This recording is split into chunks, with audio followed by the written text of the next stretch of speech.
what is your dream job? What is your dream career?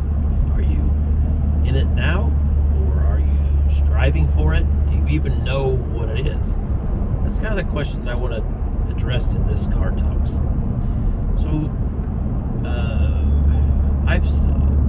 over the years, I've kind of thought about this topic quite a bit, and I've been trying to kind of reach the next rung in the career ladder, just like everyone else. And I've had questions like this over the years from people about, how do I get in my dream job? I mean, how do I get to go to work and have the option to say I get to go to work rather than I have to go to work?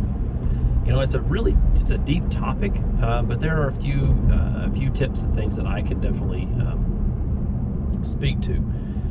First of all, a little bit of a backstory about my experience and my career. I started out in IT in 1998 as a computer.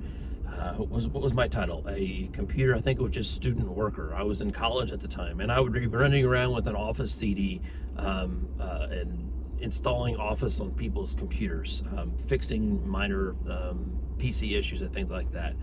And since then, it's kind of had a progression to where, I was a sysadmin for a while. I was a network admin for a while, network engineer, did the networking thing, got into some voice stuff, did a little bit of security stuff, where it's kind of all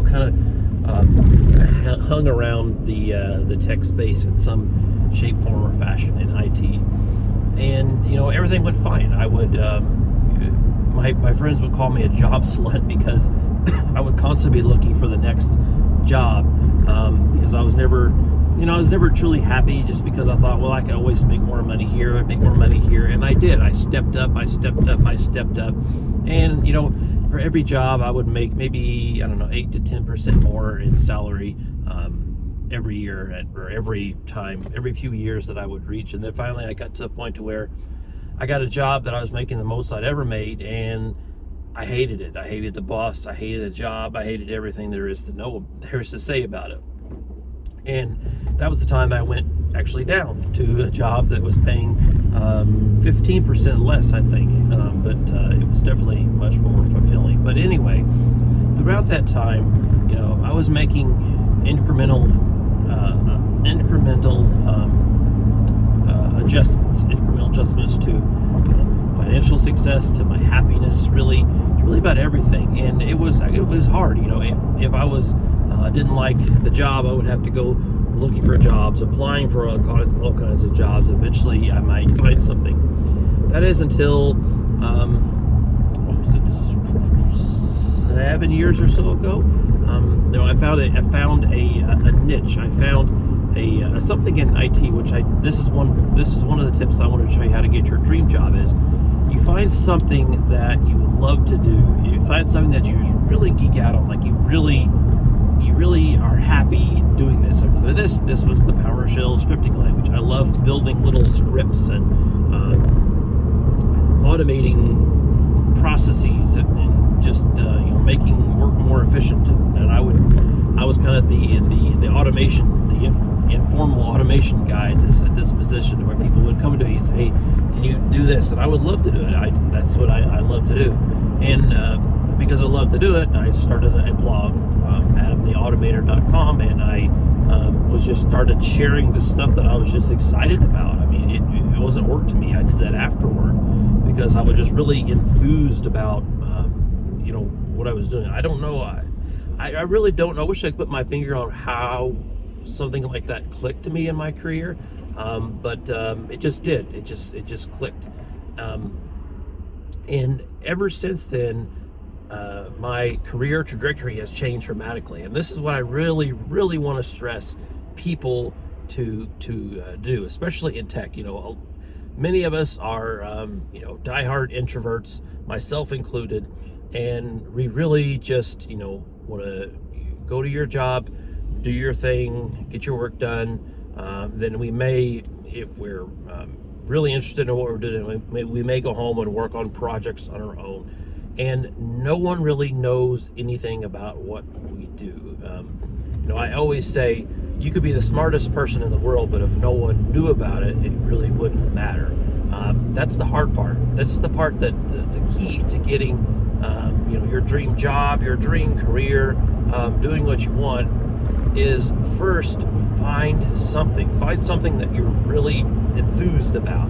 If that's not in IT, forget IT. I mean, honestly, you have to find a way to monetize what you're really passionate about. I don't like the word say passionate about, but it's all about trying to find that passion, or whatever you like to do. In this case, in my case, it was PowerShell. In your case, it could be something else. I'm just going to assume tech for now. And once you do that, you need to make that public. You need to share that knowledge with people.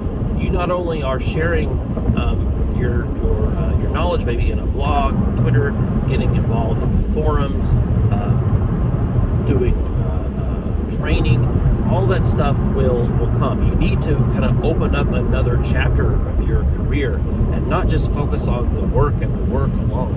You need to also focus on personal branding, personal marketing. I know it's a 5-letter word in our industry, but for the most part, you need to focus on personal marketing, because honestly, we'll just think about this in logical terms. Think like, if you are the best, DevOps engineer in the world, you are just the best at the DevOps. You are just the god of DevOps.